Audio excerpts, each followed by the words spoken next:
Jeremias, capítulo de número 23.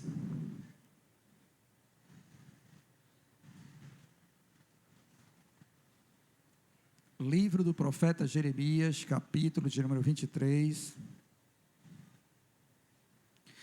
Nós vamos ler os versos 23 e 24.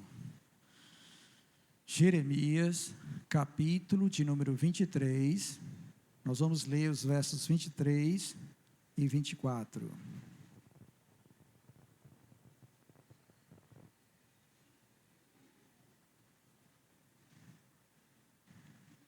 Todos acharam, amém? Diz assim a palavra do Senhor: acaso sou Deus apenas de perto, diz o Senhor, e não também de longe? Ocultar-se-ia alguém em esconderijos, de modo que eu não o veja? Diz o Senhor. Porventura, não encho eu os céus e a terra? Diz o Senhor. Vamos repetir. Acaso sou apenas Deus de perto, diz o Senhor, e não também de longe? Ocultar-se-ia alguém em esconderijos, de modo que eu não o veja? Diz o Senhor. Porventura, não encho eu os céus e a terra? Diz o Senhor. Amém. Vamos orar? Grandioso Deus, nós estamos aqui, ó Senhor, diante da Tua santa e graciosa palavra, Senhor, e desejamos, ó Deus, que o Senhor possa ministrar ao nosso coração esta noite. Senhor, visite este lugar, visite cada coração e cada mente aqui presente, iluminando, ó Deus, pelo Teu Espírito, a cada um, Senhor, para que possa compreender o Teu querer e aquilo que desejas falar ao nosso coração. Senhor, quanto a mim, eu também te peço, Senhor, o auxílio do Teu Espírito, ó Pai, para expor todas as coisas conforme a Tua vontade e o Teu querer. Pois, ó Deus, que homem poderia falar acerca de Ti, Senhor? Visto que somos finitos e o Senhor, ó Deus, é eterno. Que nossa mente, Pai, não pode, Senhor, compreender a magnitude, a plenitude do Teu ser, Pai. Mas se Tu quiseres, ó Deus, nos fará conhecer mais e mais de Ti, para que possamos temer a Ti e andar, ó Deus, em Teus caminhos. E esse é o meu desejo esta noite, Senhor, que o Senhor possa falar ao coração de todos nós. E eu peço, Senhor, a Tua sabedoria, em nome do Senhor Jesus Cristo. Amém. Amém, irmãos? Bem, amados irmãos, como nós estamos vendo uma série de pregações acerca dos atributos de Deus, esta noite, tá bom? Eu quero refletir com vocês sobre a onipresença do Senhor.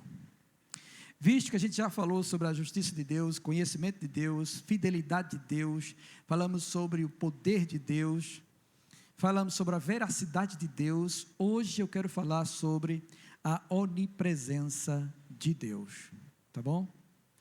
E eu confesso que mediante o que eu refleti acerca disso, irmãos, algumas coisas são imponderáveis para nós, não dá para pensarmos acerca da perfeição de Deus em relação a esse atributo, mas é algo que todo cristão deve ter conhecimento, a fim de poder guiar sua vida em um relacionamento sincero para com Deus. Louvado seja o Senhor, né, por isso. E esta onipresença de Deus, ela pode ser definida assim, que Deus não tem tamanho nem dimensões espaciais, está presente em cada ponto do espaço com todo o seu ser, e Ele, porém, age de modo diversos em lugares diferentes. Olha só essa definição da onipresença. Deus não tem tamanho nem dimensões espaciais, não tem uma forma definida, e está presente em cada ponto do espaço com todo o seu ser, em toda a sua plenitude. Porém, Ele age de modos diversos em vários lugares da sua presença. E isso a gente pode começar a contemplar no próprio texto que nós lemos. O Senhor, Ele fala acerca da sua presença, tanto perto quanto longe, e que ninguém pode ocultar-se da presença de Deus em nenhum tipo de esconderijo, porque Ele vê tudo, Ele está lá também, e pergunta: por acaso eu não encho os céus e a terra? Significa que Ele tem uma imensidão, que Ele preenche todo o espaço. Não somente isso, mas Deus está ainda além disso. Por quê? Porque antes de Deus criar todas as coisas, o universo inteiro, só havia Deus. Só existia o Senhor, pleno e soberano, Deus Pai, Filho e Espírito Santo, vivendo em uma total harmonia entre eles, autossuficiente e feliz demais por sua comunhão e o seu amor de uma para com outra pessoa da Trindade. Aí então Deus resolve, por seu beneplácito, boa vontade, criar todas as coisas. E quando Ele cria todas as coisas, então Ele é maior do que todas as coisas. No entanto, Deus, Ele está presente em todas as coisas e em todos os lugares, mas Ele não está limitado a uma forma e a um espaço. Mas aí a gente começa a pensar, e aí é onde a gente tem alguns embates em nossa razão, ou na maneira como nós pensamos, que é assim: se Deus está em todos os lugares, então Ele está aqui, está ali, está acolá, está no outro lado, está nos hospitais, está lá do outro lado do mundo, está nos céus, está no universo inteiro. Então a gente poderia pensar que Deus poderia ser uma espécie de gás, tá bom? Que está preenchendo tudo. E algumas pessoas chegam a dizer que Deus é como se fosse uma gosma, algo dessa natureza. Por estar presente em todo lugar, tem que ser uma substância desta forma. Mas não é isso que a Escritura declara. A Escritura declara que Deus, Ele é pessoal, Ele é um ser, Ele é um espírito. E Ele tem um relacionamento conosco, e Ele se apresenta assim. E o próprio Cristo encarnou para demonstrar isso. E o texto bíblico diz que Cristo é a imagem do Deus invisível. Então a gente entende que esse Deus é um Deus pessoal. E aí é onde nós temos um embate em nossa razão e em nossa inteligência. Como nós podemos equalizar isso? Aí é onde entra a fé. Tá bom? Aí é onde entra nós crermos que é assim. Porque senão a gente vai duvidar da verdade de Deus e não vamos realmente ter um relacionamento real e sincero com Deus, quando nós começamos a duvidar ou colocar esses tipos de questões diante de nós. Aí nós cremos, é pela fé. E nós sabemos que é assim, os filhos de Deus e os cristãos sabem que é assim. Por quê? Porque o próprio Espírito de Deus testifica esta realidade ao nosso espírito. Não é ninguém que atesta isso, não é ninguém que pode convencer outro que é assim, mas nós, cristãos, sabemos que é assim, porque o Senhor iluminou o nosso coração, o nosso entendimento, para crermos que Deus está presente em todos os lugares, mas ao mesmo tempo Ele é um ser pessoal, Ele é um Espírito que sonda todas as coisas e que contempla todas as coisas. Bendito seja Deus por isso. Diante disso, nós vamos encontrar nas Escrituras alguns textos, tá bom? Que trazem essa ideia de Deus estar presente conosco, de Deus estar ali onde nós estamos. E aí nós começamos a olhar para esse texto de Jeremias, que está localizado em um contexto onde o Senhor está condenando os falsos profetas e os sacerdotes do Senhor que desviaram o povo para crer em outros deuses. E aí então ele simplesmente atesta sobre isso. Por acaso eu sou Deus apenas de perto e não de longe? Depois ele diz: poderia alguém se ocultar de mim de modo que eu não o veja? Será que eu não contemplo todas as pessoas e o que eles estão fazendo? Por acaso eu não encho os céus e a terra? Eu não estou presente em todos os lugares? Aí olhando para isso, nós também podemos encontrar em Deuteronômio, capítulo de número 4, no verso de número 39, quando Moisés está diante da planície, próximo à terra de Canaã, já na segunda geração do povo de Deus que foi tirado da escravidão do Egito, Moisés começa então a fazer o seu discurso para relembrar a lei do Senhor a este povo, para que este povo não possa esquecer-se de Deus. No verso de número 39, Moisés diz assim, capítulo 4 de Deuteronômio: por isso hoje saberás e refletirás no teu coração, que só o Senhor é Deus, em cima no céu e embaixo na terra, e nenhum outro há. Nos versos anteriores ele vai falar sobre a singularidade de Deus, e que hoje só existe Deus, Ele é o único e verdadeiro Deus. E agora ele quer atestar ao povo que esse Deus, Ele é tanto Deus nos céus como na terra, ou seja, em todo lugar Ele é Deus. Diferente da ideia que o povo do Egito tinha e dos cananeus tinham, que eles tinham em mente que determinado Deus estava localizado em certa região e servia para apenas uma ação em relação à necessidade deles. Por exemplo, hoje nós temos em nossa realidade, na religião católica, os santos. E vocês sabem, ouviram falar já, que existe santo dos caminhoneiros, o santo da visão, o santo das causas impossíveis, não tem assim? Então, cada Deus para uma coisa, tá bom? Assim também eram as religiões antigamente. Então, tinha a deusa da fertilidade, tinha a deusa da procriação, tinha o Deus Sol, tinha a deusa da lua, tinha a deusa da água, tinha o Poseidon, que é o mestre dos mares, tinha Hermes, que era o deus da guerra, tinha um Deus para cada coisa. E Moisés anula tudo isso, dizendo que só há um único e verdadeiro Deus, em cima dos céus e embaixo da terra, em todo lugar Ele é Deus, tá bom? E esse é o domínio de sua presença, a sua presença domina sobre tudo isso também.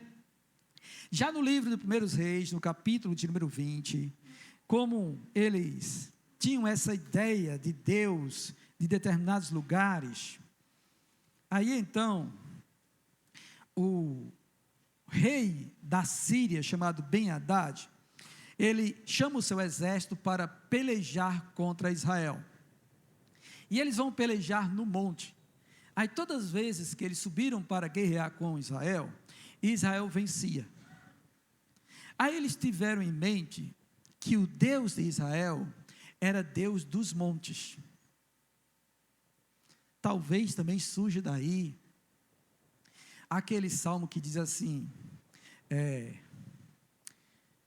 de onde vem o meu socorro vem do Senhor que fez os céus e a terra, Ele está assentado no seu alto sublime trono no monte, alguma coisa assim, né? Talvez aí também venha a teologia, aquela teologia do pessoal ir orar no monte. Parece que Deus só ouve oração de quem vai para o monte. Lembra disso aí? Pronto. Então a ideia deste povo era isso, era que Deus de Israel era o Deus dos montes, e por isso Israel vencia nas batalhas nos montes. E aí o rei tem a ideia de, então vamos pelejar no vale, lá na planície, que lá o Deus dele não pode. Aí então ele chama o exército, se reúne e vai para lá, para os montes, para os vales, e chama o exército de Israel para guerrear lá. Aí olha o que é que Deus diz, tá bom? No verso de número 28 do capítulo 20. Deus diz assim: chegou um homem de Deus e falou ao rei de Israel e disse: assim diz o Senhor, porquanto os sírios disseram, o Senhor é Deus dos montes e não dos vales, toda esta grande multidão entregarei nas tuas mãos, assim saberei que eu sou o Senhor. Então Deus está dizendo, através do seu profeta, que levantou ao rei de Israel, que diz, olha, não temas ele dizer que eu sou Deus dos montes, porque lá no vale eu também entregarei esse exército nas tuas mãos, e eles vão saber que eu sou Deus dos montes e dos vales. Eu estou presente lá e estou presente aqui também. Louvado seja o Senhor, não é? Bendito seja Deus. Aí nós olhamos também um outro texto clássico sobre a onipresença de Deus, que é o Salmo de número 139. O Salmo de número 139 é um salmo que ele enfatiza claramente 3 atributos de Deus: a onisciência, onipresença e onipotência do Senhor, tá bom?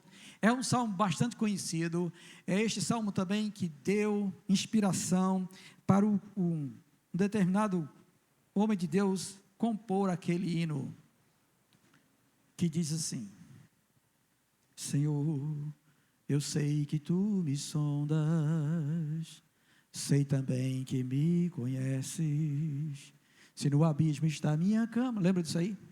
Pronto, este salmo inspirou esse cantor, tá bom? Este cristão para compor este hino.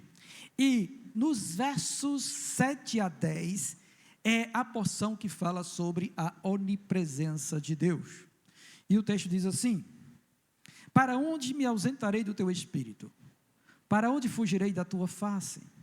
Se subo aos céus, lá estás. Se faço a minha cama no mais profundo abismo, lá estás também. Se tomo as asas da alvorada e me detenho nos confins dos mares, ainda lá me haverá de guiar a tua mão, e a tua destra me susterá. Se eu digo, com efeito, as trevas me cobrirão, e a luz ao redor de mim se fará noite, até as próprias trevas não serão escuras. As trevas e a luz são a mesma coisa. Então, olha só, irmãos, o salmista reflete sobre esta questão da onipresença de Deus e pergunta a si mesmo: para onde é que eu vou me ausentar do Senhor? Se eu subir ao céu, Deus está lá. Se eu faço minha cama lá no abismo, lá Ele também está. Se eu tomo as asas da alvorada, na horizontal, e me detenho nos confins do mar, do outro lado, Ele diz que ainda lá me haverá de guiar a tua mão e a tua destra me susterá. Então, não há, tá bom, modo de escapar da presença de Deus. E aí ele vai e diz ainda: olha, se as trevas, que é a escuridão, que podem ocultar uma pessoa de ser vista por outra, para Deus, treva e luz é a mesma coisa. Porque Ele está presente, Ele contempla tudo e todos. Então, daí nós entendemos a grandiosidade deste atributo de Deus. De Deus estar presente em todos os lugares. Não há lugar onde Deus não se faça presente. E aí nós precisamos traçar algumas considerações acerca desta onipresença. E a primeira delas é, primeiro, que Deus não tem dimensão. E aí vem aquela questão de Deus encher tudo e Deus também preencher o indivíduo. Nós. Deus está presente em toda a sua criação e também faz morada em cada um de nós. Vê como isso é grande. Deus está presente em toda a sua criação e sustenta toda ela. Mas o texto bíblico também diz que o Espírito de Deus, que é Deus, habita em nós. Cada crente aqui é morada do Espírito Santo, que também é Deus. Louvado seja Deus. Não é grande isso, irmãos? Aí ele diz também, em relação à igreja, que nós, quando estamos reunidos aqui, somos o templo do Senhor. Então Deus vem habitar conosco quando estamos reunidos como uma congregação. E aí nós somos também, nesse exato momento, morada do Senhor.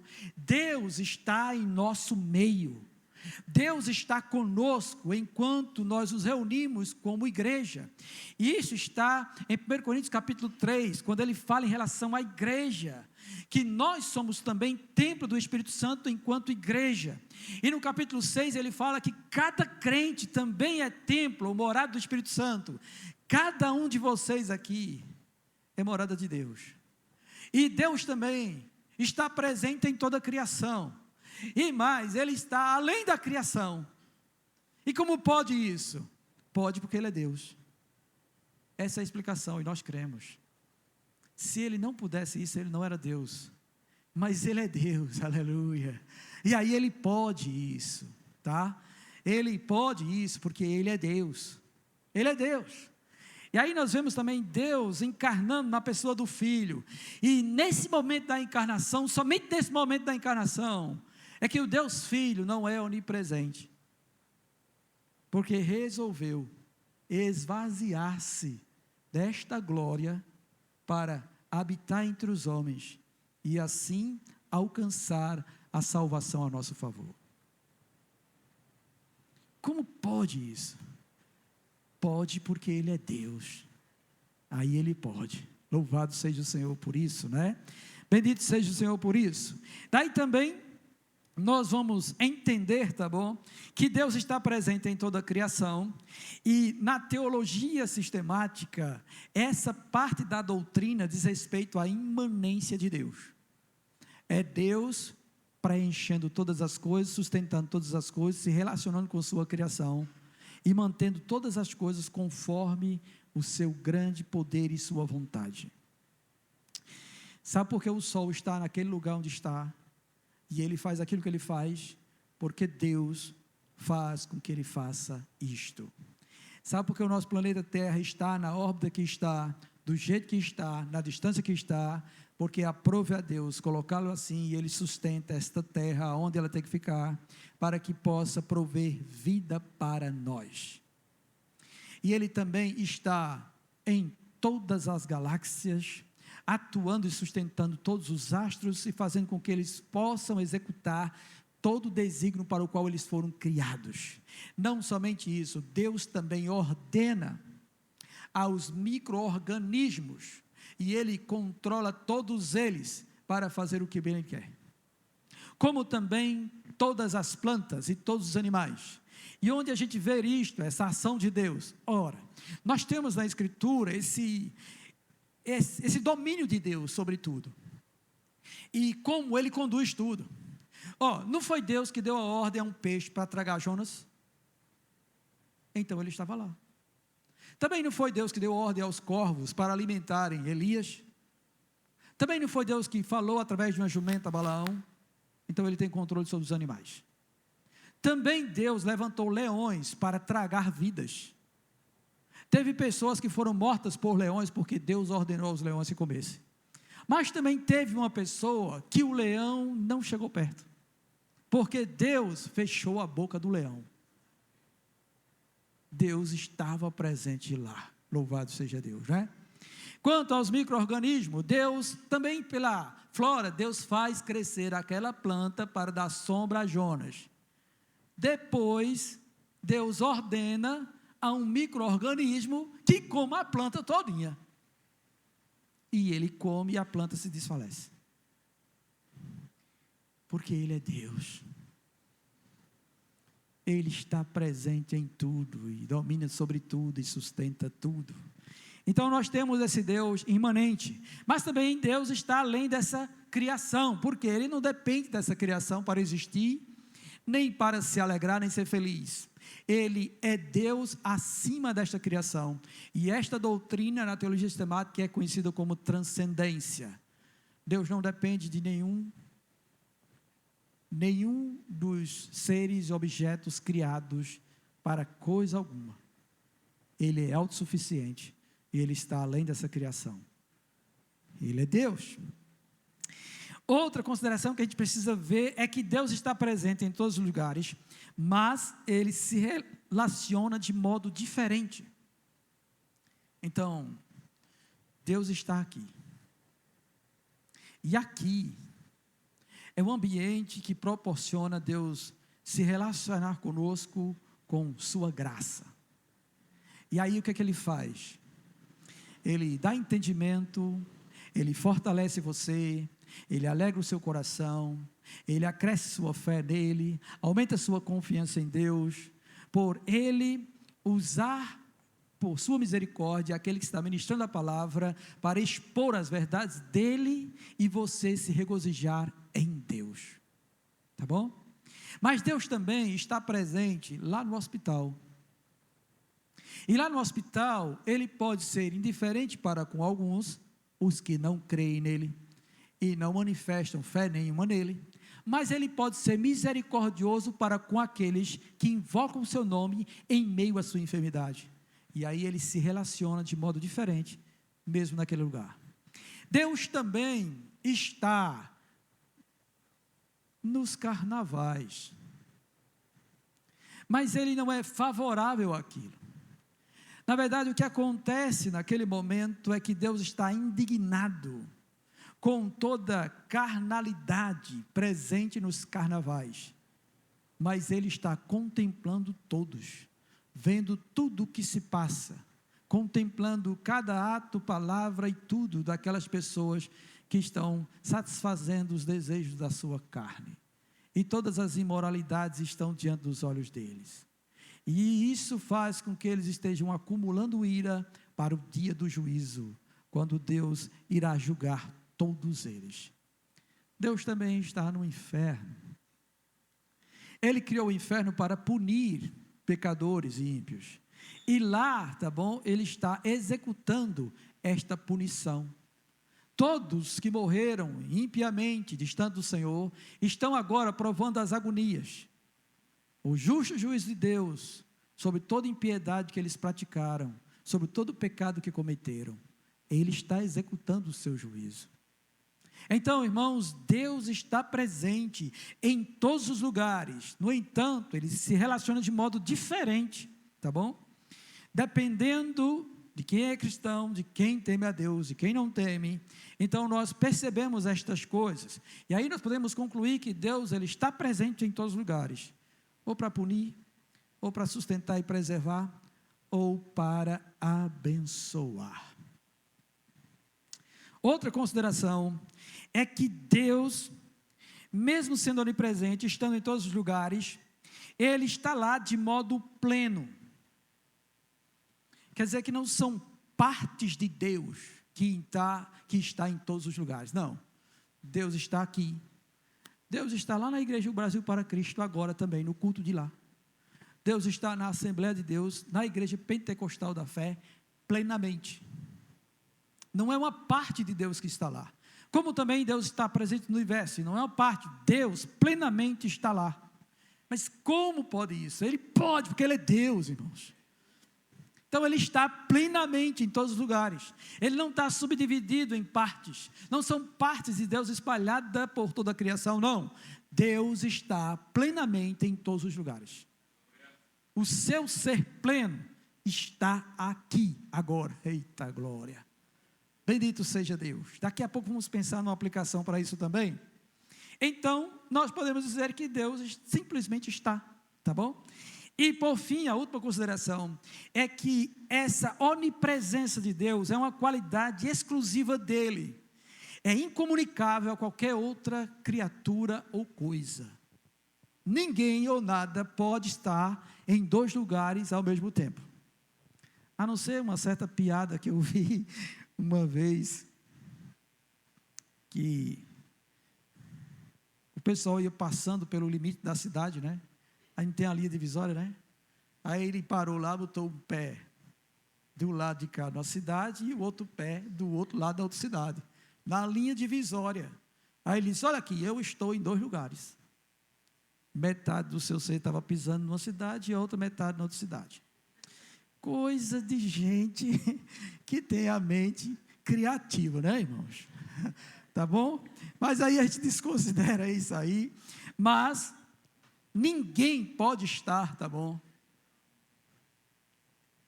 em dois lugares ao mesmo tempo. Só Deus. Aliás, Deus não só pode estar em dois lugares, como Ele pode estar em todos os lugares ao mesmo tempo. Todos os lugares ao mesmo tempo. Só Ele. Isso é um atributo incomunicável de Deus. Tá bom? Só Ele é assim. E quais as aplicações, então, que a gente pode ter em relação a essa onipresença de Deus? Então, primeiro, tá bom? Por causa dessa onipresença de Deus, nada passa desapercebido por Ele. Nada, coisa alguma. É tolice alguém imaginar que pode fazer alguma coisa escondida. Tá? Nós, às vezes, temos essa atitude, tá? Digamos, eu não quero que Ana Paula me veja assaltando a geladeira. Então, eu fico de olho esperando ela sair da cozinha, não é? Porque tem lá uma sobremesa que ela fez, de creme com cobertura de uva. Aí, para eu não levar umas broncas, eu espero ela desaparecer da cozinha para eu visitar a geladeira. Tá? Aí vou lá e como ponto. Aleluia, glória a Deus. Quando ela volta, está tudo normal. Mas eu já fiz a minha coisa escondida, não é? Mas eu não posso esconder isso de Deus. Como também pode ser uma coisa maligna. Um adultério. Ou um furto. Pegar alguma coisa escondida. Ou um jovem querer ver alguma coisa que não pode ver e tenta esconder dos seus pais estas coisas. É lamentável ele pensar assim, tentar ocultar as coisas, porque Deus está presente lá, está vendo tudo, está contemplando tudo. Ninguém pode ocultar-se do Senhor, Ele vê. E às vezes também os cristãos, eles têm assim um medo de que o pastor descubra aquele ato falho, ou aquilo que eles fizeram. Eles ficam com medo de que eu possa saber e puni-los ou discipliná-los. Mas antes de mim, tem Deus. E Ele já está vendo tudo, porque Ele está onde você está, praticando o que você está praticando, Ele está lá. Não dá para se ausentar de Deus, não dá para esconder de Deus. Não dá para fugir dEle. Ele está lá. E esta verdade, ela deve permear o nosso coração a fim de que venhamos a temer a Deus. Porque Ele está lá. Ele está vendo tudo, está contemplando tudo. Todas as coisas Ele está contemplando. Tá? E junto com esse atributo da onipresença, ainda tem a onisciência. Porque além dele estar presente, ver o que está fazendo, Ele ainda conhece a razão e o motivo pelo qual você está fazendo. Ele sonda o teu coração e os teus pensamentos. Ele prescruta as profundezas do teu ser. E é por isso que no dia do juízo final, ninguém pode apresentar uma justificativa para desculpar-se ou excusar-se. Porque Ele vai apresentar tudo diante de você, diante de todos nós que seremos julgados, e ninguém pode abrir a boca e tentar apresentar uma justificativa para ser liberado. Porque Ele estava lá, Ele é uma testemunha do que você estava fazendo, e Ele também conhece o profundo do teu coração e vai apresentar a motivação pelo qual você estava fazendo. Então a gente precisa ter ciência disso, tá bom? É tolice tentar esconder algo. E aí a gente vê Deus revelando coisas de pessoas que tentaram fazer coisas no oculto. Vocês lembram de Ananias e Safira? Em Atos dos Apóstolos, eles venderam uma propriedade. E aí, por X eles venderam, mas disseram que venderam por X menos 100. E aí foram depositar o dinheiro nos pés dos apóstolos. E Deus, pelo seu Espírito, revelou a Pedro. Eles venderam por tanto. Aí Pedro, por que intentaste mentir contra Deus? Deus vê tudo, sabe tudo, está presente em tudo, sabe de todas as coisas. Então não adianta, irmãos, nós tentarmos enganar a nossa própria consciência. Sabe assim, minha esposa não está vendo, mas Deus está vendo. Meus filhos não estão vendo, mas Deus está vendo. Meu marido não está vendo, mas Deus está vendo. Meu esposo não está vendo, mas Deus está vendo. Minha esposa não está vendo, mas Deus está vendo. Meu patrão não está vendo, mas Deus está vendo. Ele está presente, irmãos. E a gente precisa situar isso bem em nosso coração. Outra aplicação é que a presença de Deus é necessária para que todas as coisas subsistam. Nada subsiste se Deus não estiver presente, sustentando todas elas. Tá bom? E aí nós temos isso claramente no discurso de Paulo em Atenas, em Atos 17, do verso 27 ao verso 28, onde ele diz que nele nós nos movemos, existimos e respiramos. Ele fala isso em Atos 17, quando está no Areópago, discursando para os gregos, os helenistas. Então ele fala sobre isso, no verso 27 e 28,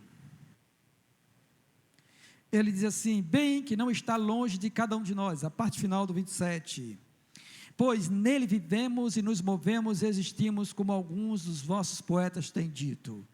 Paulo, falando acerca de Cristo, que também é Deus, diz que nele todas as coisas subsistem.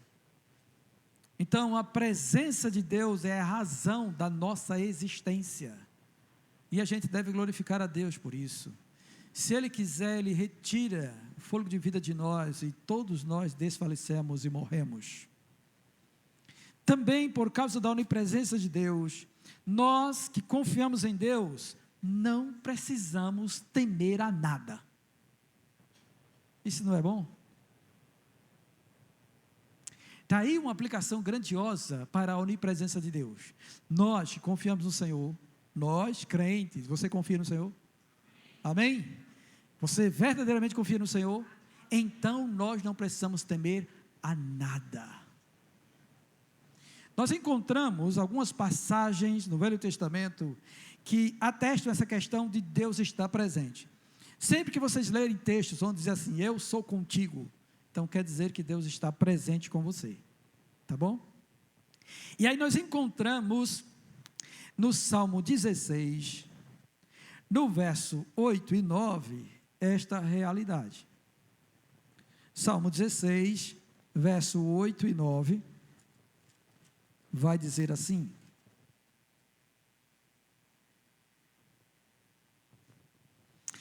o Senhor tenho sempre a minha presença, estando Ele à minha direita, não serei abalado. Alegra-se, pois, o meu coração e meu espírito exulta, até o meu corpo repousará seguro. Então, veja, irmãos, como o salmista, ele tem essa convicção de que Deus estando com ele, ele não será abalado. Não precisa temer. Deus estando conosco, nós não precisamos temer. E isso também ele fala quando ele comissiona os seus servos para alguma missão, ou quando ele chama alguém com um propósito. Quando ele chamou Abraão, ele disse, eu sou contigo e te abençoarei. Quando ele chama Josué para assumir o lugar de Moisés, para fazer o povo entrar na terra prometida, no verso 9 ele diz, não temas, ser forte e corajoso, porque eu sou contigo, por onde quer que andares. Nos versos anteriores ele diz, ninguém subsistirá, porque eu sou contigo, ele diz assim. Então, não há o que temer. No Salmo 46 também fala sobre isso. O Salmo 46 vai dizer que nós não temeremos, ainda que os montes se abalem e se lancem nos seios dos mares. E a razão disso, dele não temer, é porque o Deus de Jacó está conosco. Ele está presente conosco. Então nós não precisamos temer. E a gente precisa aprender isso, gravar isso no nosso coração, que diante da onipresença de Deus, nós que confiamos em Deus, não precisamos temer a nada. E aí outras provas disso são aqueles que provaram realmente da sua fé no Senhor, e o Senhor diz realmente guardará. Isaías 43, nos versos iniciais, fala assim: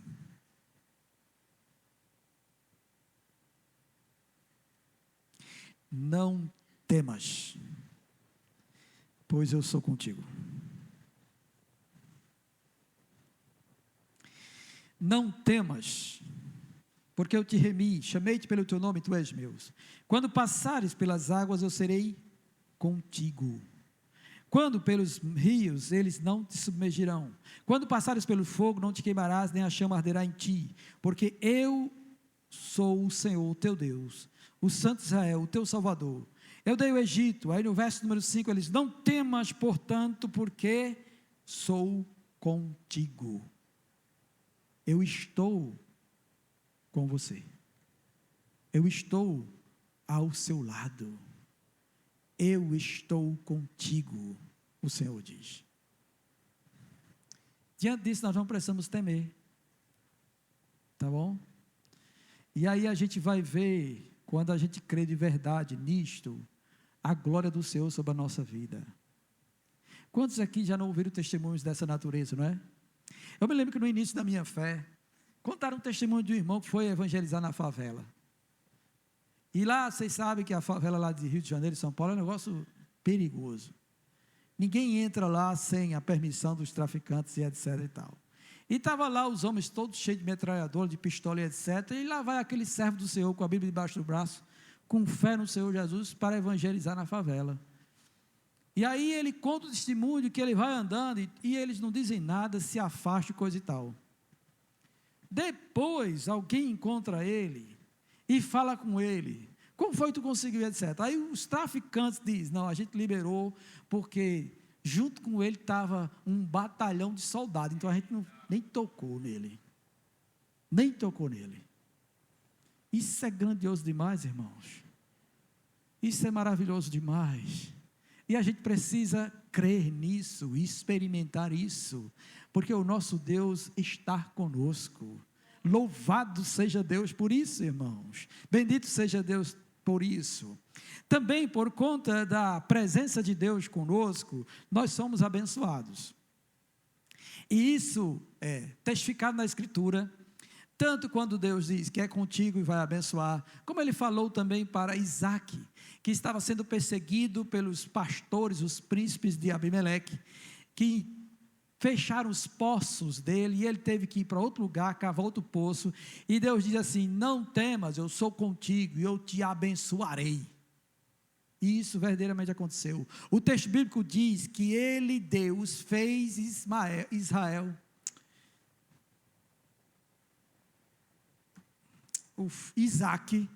fez Isaac ser muito rico. Ele abençoou de uma maneira tal, porque Deus era com ele. Aí nós temos também um símbolo disso, quando Davi vai tentar transportar a arca do Senhor para Sião, e que acontece a morte de Uzá. A arca é colocada na casa de Obed, e aí o texto bíblico diz, porque ela estava lá, Deus abençoou a casa de Obed, grandemente. E a arca representava a presença de Deus, irmãos. Então Deus estando presente, Ele nos abençoa, tá bom? Feliz é a casa que Deus está presente, é uma casa abençoada. Isso não quer dizer que Deus vai enriquecer você não, mas você sempre vai saber que sua casa é abençoada. Deus proverá as coisas necessárias para a vida, paz e a necessidade todas serem supridas por causa da presença de Deus. Agora também, há de recordarmos também, que quando nós estamos em pecado, tá bom? Ou como diz Provérbios capítulo 15, que Deus está longe do ímpio. O longe do ímpio não é que Deus não esteja presente no mesmo local que o ímpio. Longe do ímpio é porque o ímpio não é abençoado por Deus. Ele não tem uma relação de amizade, nem desfruta do favor de Deus, nem da graça de Deus. Então, se a gente também, irmãos, começar a transgredir essas coisas, Deus, Ele vai se irar conosco, e vai enviar o seu juízo em vez da bênção sobre a nossa vida. Então, você precisa estar ciente disso. Uma outra aplicação em relação à onipresença do Senhor, é que por causa dessa onipresença, jamais estamos só. O crente nunca está só, porque Deus está com ele. Você pode sentir-se só, você pode ser rejeitado por sua família, Você pode não ter amigos, seus amigos abandonaram você, mas Deus está contigo. Você nunca, jamais está só. Deus, Ele não nos deixa nem nos desampara. Ele está continuamente conosco. Eu sei que por conta da nossa humanidade, da solidariedade da raça e do modo pelo qual Deus nos criou, nós precisamos ter comunhão uns com os outros. Mas você não pode atribuir sua alegria, felicidade e paz a pessoas que estão à sua volta.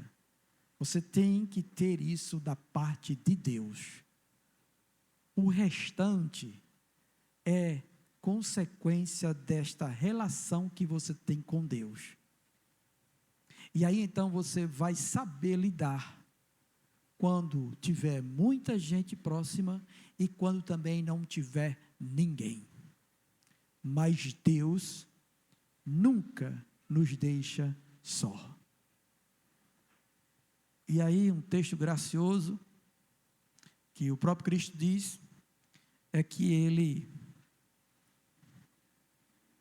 recebeu de Deus todos nós como ovelhas do seu rebanho e que ninguém pode nos arrebatar da mão do Senhor. Outra coisa graciosa que Cristo disse antes de ser elevado às alturas é que Ele diz assim: eu estarei convosco até os confins da terra. Também outra coisa grandiosa que nós encontramos no Evangelho de João é que o Senhor diz assim, meio à perturbação que os discípulos iriam passar por conta da prisão e morte de Cristo, Ele diz: eu não vos deixarei órfãos, sozinhos, mas enviarei outro Consolador para que esteja convosco, e Ele habitará com vocês e estará em vocês, o Espírito Santo que habita dentro de cada crente. Você não está só. Agora isso, irmãos, é para quem é crente. Quem não é crente não desfruta disso, não tem isso. Isso é para o crente. E se você quer experimentar isso, você precisa receber Jesus como Senhor e Salvador da sua vida. Se você não receber, não manifestar a sua fé no Senhor Jesus Cristo como Senhor e Salvador, você não vai experimentar essa presença gloriosa de Deus em sua vida. Bendito seja o Senhor, não é? E também, por causa da onipresença de Deus, ninguém vai escapar das suas mãos, ninguém fugirá do seu juízo, ninguém. Então, se você que não é crente no Senhor Jesus Cristo, pensa que vai escapar da condenação ou do juízo de Deus, está redondamente enganada. Deus julgará você e lançará você no inferno, no lago de fogo, junto com os demônios e o diabo, o falso profeta, falso mestre, a besta e tudo mais, por conta de que ele está acumulando sua ira para o dia do juízo final, e ele está contemplando todos por estar presente em todos os lugares. E por fim, no que concerne a nós aqui, Deus também está presente em nosso culto. Sendo isso verdade para nós, nós deveríamos pensar muito bem em como nós estamos vindo, ou o nosso estado para cultuar esse Deus, porque Ele deseja receber de todos nós verdadeira adoração. Verdadeira adoração. Nós jamais devemos nutrir o pensamento de que o culto vai ser agradável porque o ministério de louvor cantou muito bem, ou porque o pregador pregou uma palavra abençoada. Nós devemos nutrir no nosso coração que o culto será uma bênção porque você se dispôs, sabendo que Deus estaria aqui para receber a sua adoração, seu louvor, sua ação de graça. Você veio com o coração disposto para se encontrar com Ele. E ainda que um ou outro possa estar passando por uma situação difícil, você vem na esperança de que Deus esteja aqui para contemplar a sua angústia e ouvir a sua oração. E verdadeiramente isso acontece. Mas não é somente aqui que isso acontece. Por causa também da onipresença de Deus, Deus deixou de estar limitado a um lugar onde as pessoas pudessem se reunir e buscar a Ele. E Ele agora está presente em todos os lugares, de modo que, se você se prostrar no seu quarto, Ele está lá. Se você se prostrar na mesa da sua cozinha e orar a Deus, Ele está lá. Se você estiver no banheiro do seu trabalho, Ele está lá. Se você estiver no ônibus e a sua mente está buscando a Deus, Ele está lá. Ele está em todos os lugares, irmãos, e está disposto a abençoar aqueles que invocam o seu santo nome. E a gente precisa então nutrir esta verdade em nosso coração. Quando nós sairmos daqui e formos para onde a gente for, Deus está. Ele está. E nós não podemos anular isso da nossa cabeça, de forma alguma. Porque Deus é onipresente. Ele está em todos os lugares.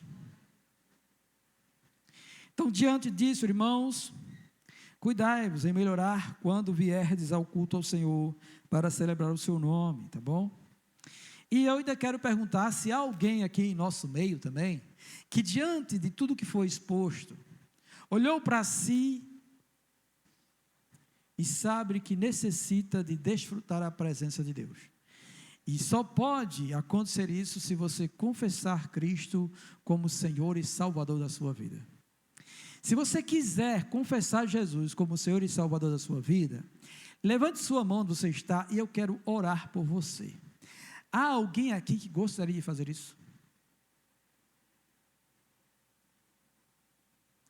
Há alguém aqui que gostaria de desfrutar da presença de Deus de modo favorável? Basta que você levante sua mão e eu quero orar por você. Há alguém que gostaria de fazer isso? Bendito seja o nome do Senhor. Louvado seja Deus, não é? Há mais alguém que gostaria de fazer isso esta noite? Porque se Deus trouxe aqui e Ele está presente aqui, Ele deseja que você o conheça e desfrute da sua gloriosa presença. Há mais alguém que gostaria de fazer isso? Se não, eu quero convidar você. Venha cá, minha mais nova irmã no Senhor Jesus Cristo. Louvado seja Deus. Bendito seja o nome do Senhor.